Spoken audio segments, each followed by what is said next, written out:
This is the Musical Connections podcast for Music Celebration Week 2024. Zach Snow here with you once again, and things are in full swing here. One-on-ones are happening in the next room, and we are in the last day of Music Celebration Week.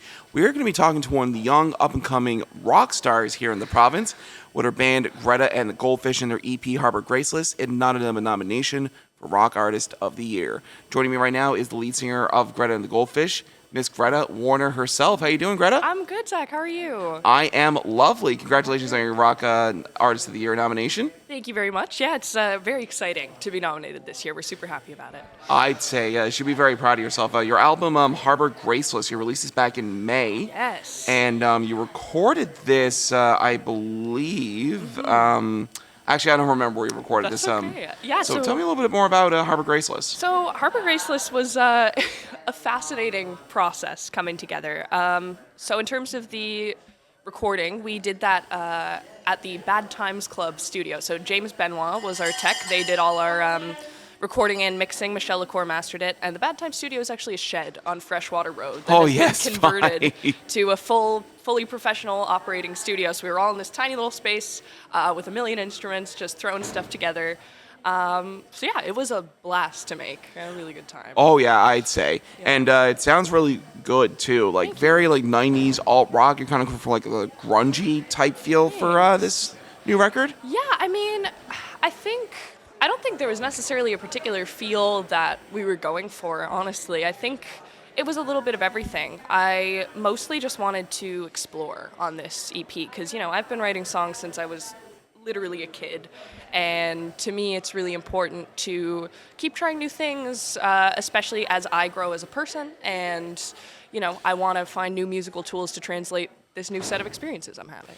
Now, how did this all start for you, Greta? Because you said you were writing songs when you were growing up as a kid. Yeah, so I've been writing songs literally since I was probably 11 or 12. Wow. Yeah, it's just, I grew up in a very creative household. My dad's a writer, my mom's a visual artist, so it was always just kind of presented as a solid option for me, and I fell in love with it. And I started performing solo around town when I was probably 14-ish, which was fun, and I loved it, and I used to perform with a looper. But then I started the CNA Applied Music program, and I quickly realized that I wanted my live sound to match my recorded sound more closely, so the hunt for musicians began, and The Goldfish was born. Wonderful. We'll talk more about that later on, but I just wanted to start where like you were starting playing around town. Did you take in any like open mics around town? So what open mics did you take part in? Yeah, so my kind of foundation, I think it was the year I was in grade 8. Zach Warner, the former, judge of Canadian Idol, he moved here and started up, a bunch of youth music stuff. But in particular, this open mic that used to happen at the old location of Rocket Bakery every Saturday night. And I would go religiously every week, and it was my first real exposure to performing on a regular basis. It also spurred my writing a lot because, you saw a lot of the same faces every week, and I'd always kind of be like, oh, I want to have a new song to show them. So then I'd, go at it hammer and tongs, try to get something together for that Saturday. And I think that was where I really fell in love with performing. Oh, I would say, too. So who are some of your influences to, help you craft your sound, and what really drove you to pursue music in the first place? Oh, wow. I tend to say I do it because I don't know what else to do with myself, and that's true. Like, it feels like a compulsion almost. Sometimes I'm like, man, I would rather do anything else, but I kind of got to do this because my brain is telling me I got to do this. But I do love it. And in terms of influence, there's a bit of everything, and it's kind of been a moving target over the years. When I started out, I think I fell pretty firmly into the singer-songwriter camp. But at this point, my influences are a lot more diverse. My favorite band is Steely Dan. Everybody knows me knows this. Yeah, I never shut up about them.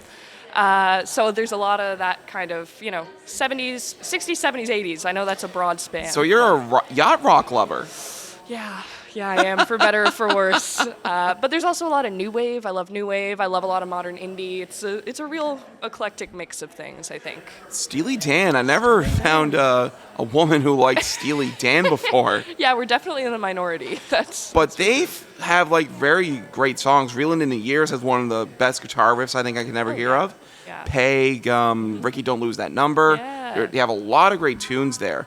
But modern indie and some more, eclectic folk and all that other stuff. Yeah. So what other modern influences do you take inspiration from? Ooh, I would say Well, there's kind of, I don't know, I think it's a category we kind of fall into, the, female-fronted Canadian indie band, but like Always, Metric, they're two of my favorites. I love Andy Schaaf a lot. His music is incredible and really inspired me to try to write more complex arrangements. I love Courtney Barnett for her lyricism. So yeah, a little bit of everything in the kind of indie world. Awesome. Now, what's your process like for writing your songs? Oof, it is a long and arduous one. Yeah, it usually takes me about a month, start to finish, to write a song. So oftentimes something will just twig for me, whether that is musical, like I'm just noodling around on my guitar and I'm like, oh, that's a cool chord, or if it's lyrical, I have a note on my phone that's just called words and phrases, and whenever I hear something like a phrase or a word that interests me, I write it down. So it kind of starts there, and then usually it's a matter of tying that to subject matter I want to write about. My songs are confessional, so that's usually something going on in my life. And then it's a long, slow process of editing and making sure all the lyrics are exactly what I want them to be, and trying 4 different chord structures for the chorus. And so it's a lot of experimentation. It's a lot of editing as I go. But usually I end up with a pretty, in my opinion, polished end result. It doesn't, once I've completed the song, it doesn't change much after that. Oh, yeah. And you ended up releasing your first record as Greta and The Goldfish, Not to Be Outdone. Yes, we did. And I featured some of the tracks that are like a Leica of our very own. Yeah. And that's a really energetic track there. So how did this whole group, Greta and The Goldfish, come together? Oh, it was a few different ways. So the first person I recruited was our bassist, Christian Spencer. He and I went to CNA together. He was a year ahead of me in the music program. And I just kind of put feelers out. I was like, I'm looking for a bassist and a drummer, because at first I thought I wanted to be a 3-piece. And there were only 2 bassists in the program. He was one of them. I contacted him, and the first time we jammed, it was just chemistry. I was like, oh, yep, I'm keeping this guy. Yep. And I think he felt the same way. So that was really cool. Aiden is our lead guitarist, synth player, backing vocalist. He kind of does a bit of everything to flesh out the sound.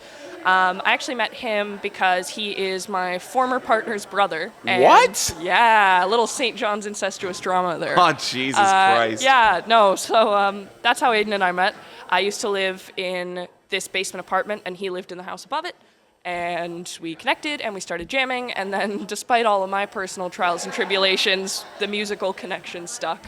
Ironically, musical connections. Yeah, there you go. Oh my God, tie-in. Yeah. But yeah, and then Rain, our drummer, he was not our original drummer. Our original drummer couldn't commit to doing the band anymore due to personal reasons, but Rain was in a bunch of other projects that we had, shared bills with before, and we knew he was really good and he was interested in our music, so he just kind of slotted in, and yeah, he's been with us for a year and a half now, I think. Wonderful. And Rain's actually been playing with Kelly McMichael right now. Yes, he has. Yeah, it's really cool. Yeah, I'm starting to get used to all the names here. Like, there are a lot of names that I'm really getting used to now over the past, music celebration weeks that I've been to, but there's still a lot more people that are, coming here or, coming up and, on the rise, especially like yourself and Aiden Langer and Christian Spencer. And all these other big names, like right across me, Becca Bartlett over there. Yeah. And one thing I found really cool about this year's nominees, especially in the pop artist category, the average age, I think, is around 19, 20 years old. The oldest is like 23, 24. And all the nominees are women, and they're under the age of 25. So that tells me the future of this province's sector is very bright. Yeah, I think so too. And it's cool to see, I don't know, because the music industry was and still is in many ways very male dominated. And as a young woman musician, I have had a lot of people explain things to me that I already know how to do or underestimate my abilities. And so to see, not only for myself, but for other young women, this kind of representation in the showcases and the awards is really, really cool. Yeah, where do you feel like, especially, the women are doing right now, where do you feel like right now this industry is at when it comes to the amount of people that are coming up, especially, being a woman? Yeah, I think change is happening. I think like most change, it's happening slowly and incrementally. We've definitely seen a little bit of we've definitely seen the pace speed up a little bit over recent years. But I think there's still kind of an old guard in the music industry, There's still people who came up in the 70s, 80s, and so subscribe to an older view of how the industry should work and, what you need to do and what kind of musician you need to be. And frankly, a lot of sexism tends to be peppered in there. But I think that with newer, younger people coming up, it just doesn't matter as much. Like, gender is not a factor, which is how I personally want it to be. I want my work to be judged for its creative merit and not based on the fact that and I'm not a just woman. and not basically because you're a woman, because Yeah. like the album Harbour Graceless is absolutely wonderful. You have a really great sound. You're a great front lady. You have a lot of charisma. Thank you. And it's great to see that you're kicking ass when it comes to the music you're putting out. I appreciate it. And it's great to see like the women really taking over. So hopefully like it's like an even playing field as years go on and on. Absolutely. Yeah. So you said that like music right now is being dominated by like say like there's still like that old guard that like is trying to like keep music. I don't know, keep music the way it is, but like Yeah. keep it more sustainable. Yeah. Where do you think music can go now over the next few years? That's a very difficult question. I think just because the whole model of the industry has changed with, the advent of the internet and streaming, which is 20 years old now, but it was a pretty rapid shift, and I think we're still reeling from it. I think the industry can go really cool places because the internet has kind of democratized things. Anybody can do a DIY release, put it out, gain some success just through word of mouth online. But for me, the biggest thing is that right now for streaming, artists aren't getting paid enough. So if we're able to change the model so we can actually make money off of this, I think the music industry could go in a really, really cool direction. Yeah, and especially nowadays where I promote like say buying a t-shirt and buying an album, like a hard copy of an album goes a Yeah. long way. It's more money in people's pockets. God, yes. And I also want to mention too, like all the one-on-one meetings that are happening here today. Yeah. These are very important for your development as well. So how important is it for you, especially where you're still so young in your career? I mean, yeah, that stuff is definitely important to me and to the band.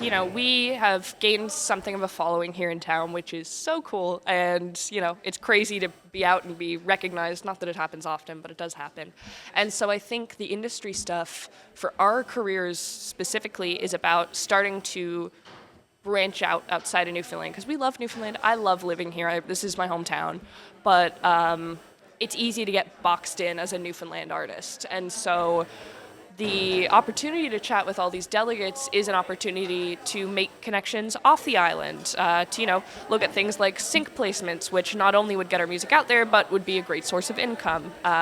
So yeah, it's nice to just be able to chat to established industry professionals in a setting like this. Yeah, and it seems like the sync placements are really the biggest way and most consistent way that musicians can make money nowadays. Yeah. Because again, like, not saying like CDs are still like a good source of income, but they're not buying them as much as they used to back, say, like the 90s and 2000s. Exactly, yeah.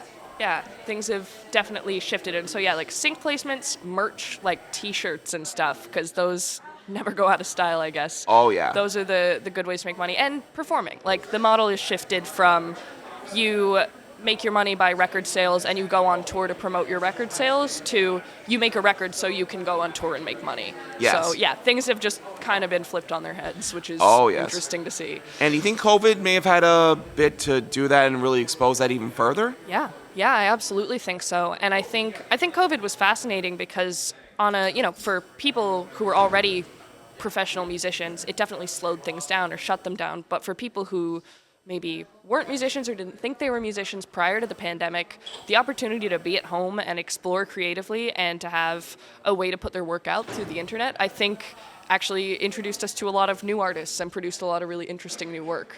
Yeah, and yours is definitely one of them that has come out of the woodwork there. Yeah, I think so. I mean, I was 16 when COVID hit, so I was at home in my parents' house with not a lot to do, and I'd always loved music, but that was the first time I ever really got a chunk of time to just focus on that, and it definitely changed things for me. It definitely reaffirmed that that's what I wanted to do. Yes, you're 16, so say you're like 19, 20 now? I am 21 now. I turned 21 in May. Actually, we released Harbour Graceless on my 21st birthday. How would that feel to, like, have that album out on your birthday? It was really cool. It just sort of happened that way because my bassist, Christian, he and I kind of share the admin work. Frankly, he does the bulk of it, but I do some too. And so it just sort of, he was doing a timeline for the album release, and he said, how's May 30th for a release date? I was like, oh my God, that's my birthday. Now we have to do it.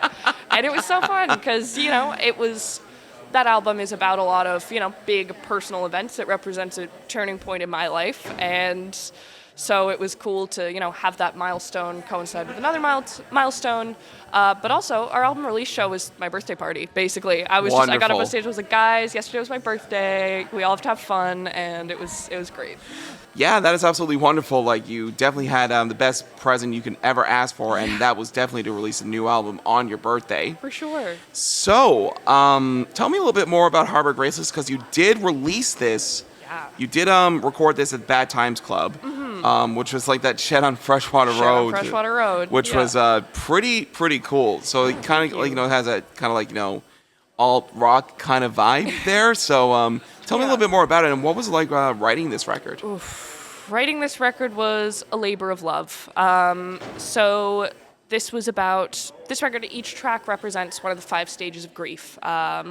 I was in a long-term relationship in my late teens, which had numerous ups and downs. And so this EP, it's a breakup album, really. And it's not so much specifically about the person, most of it, but more about my response to different experiences I had in that relationship and reckoning with what that meant for me as a person and how to move forward. And so I'm really bearing my soul on this EP. If you listen to this record, you're going to know far too much about me. I'd say. So we're going to play one of those songs after this here on the podcast. Absolutely. So you are up for Rock Artist of the Year. Yes. Even if you don't get the award tonight, like, how does it feel to be up for an award, and especially now? You're 2 albums into this project, Greta and The Goldfish. Yeah. How does it feel to be up for Rock Artist of the Year? It feels amazing, honestly. The guys and I definitely believe in what we do. And a lot of it is driven by fun and driven by the fact that we're all big nerds about music. And so a lot of it is play and, what if we did this really weird outro where Rain modulates the tempo 5 times? But the fact that we feel that works, and not only do we feel that works, but it's being recognized by MusicNL, by our community. It's genuinely an honor. It's really, really cool. And I could tell baby Greta that this is where I'm at right now, she would be so stoked. She'd be laughing. Yeah. And you'd be laughing all the way to the bank right now, because you're doing some really great work yourself. Thank you. Now, you've spent some time at the Battery Cafe. You ran Yes. You ran the bookings there for quite a while. So I did. What was it like working at the Battery? It was really cool. I still work there as a barista. That is my day job. But the bookings, you're not doing that no more. No, so I left because I was in college, and so I didn't really have the time to commit to that. And then the following summer, I took a temporary position working for the Tuckamore Chamber Music Festival. So it just sort of, I didn't have the time or capacity to continue doing it. Wow. But doing it was really, really cool. It was my first exposure to any kind of administrative work. I think I was 18 when I took on that job. So it was a lot of learning, but it was also, really neat, because I discovered that I have a little bit of a knack for that kind of thing. I've done a few contractual positions that are similar since, and I also just got to connect with a lot of local artists who I didn't previously know. And so, it was a really cool experience. What's been your favorite show you've ever booked? Ooh, my favorite show I've ever booked. I love booking, well-known established artists, but I particularly loved at the Battery, where it's a small and really welcoming venue, booking new events and new artists. So I was in college and I'd have friends or hear of people through the grapevine who were starting new projects who, had never had a gig before, and I'd be like, well, I might be able to get you something. And so I don't think there's a specific experience, but just giving younger people or newer projects that first opportunity to get up in front of a room was probably my favorite part of it. Yeah, and it's really one of the best venues right now. And I think was up for Venue of the Year this year. Yeah. It's really starting to explode for a place where young artists and up and coming artists can really hone their craft. But it's kind of like a negative for not having a full band there. Yes. But if you're looking for a duo or a solo act to really cut their teeth into the music sector, that's the place to be. Absolutely. And it's always a very welcoming room. I don't know what it is about. I don't know if it's some magic in the space itself or just that the people who typically come in are really kind. But I've performed there. I performed there solo when I was younger.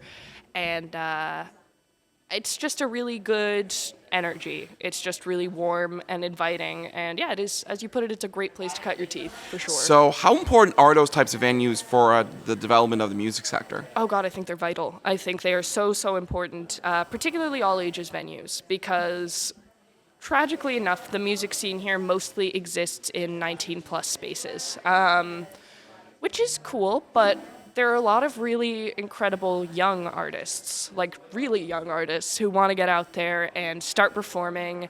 And so I think spaces like that where people can explore, where people can try new sounds, where people can connect with their peers on a creative level, are super, super important, and I think we need more of them. Oh, yeah, for sure. Yeah. The Battery Cafe, I think, is definitely one of them. Like, once you get the past Majestic Theater, I think that's another one as well Yes. that just reopened on Duckworth Street. Yeah. There definitely needs to be more, like, all-ages spaces here in the province. 100%. And I think that the like the punk and metal, like the kind of hardcore DIY scene does that really well. There's a lot of house shows, there's a lot of shows at parks, that kind of thing is really, really neat. But I would love to see more of that across more genres as well. Do you feel like there's not enough of that? Yeah, absolutely. Because, just speaking from personal experience, being an artist who was, I was about to say underage for a long time. Everyone was underage for a long time. But who was trying to get out there and gig before I was 19, it was definitely a barrier. I think, we just need more opportunities for young people, because I remember how gung-ho I was. I remember how excited I was to get out there and perform. And there were like 2 or 3 venues where I could feasibly do that, and everything else happened on George Street. And so I think, George Street is great, but I think we could start moving away from it a little bit for sure. Yeah, totally. So what else is next for you, Greta? Ooh, performing around town still. The band and I are hoping to tour sometime in the next year. No concrete plans yet, but that is something we are working toward. And gotta get off my butt and write some more material for the band to play. That's And for people who want to find out more about Greta and the Goldfish and anything that you're going to be doing, where can they go to when it comes to socials and your website? So we are at Greta and the Goldfish on everything except for Twitter, X. I think we are Greta Goldfish NL on there, but we're mostly active on Instagram at Greta and the Goldfish. Our website is www.gretaandthegoldfish.com. So just search Greta and the Goldfish and you will find us.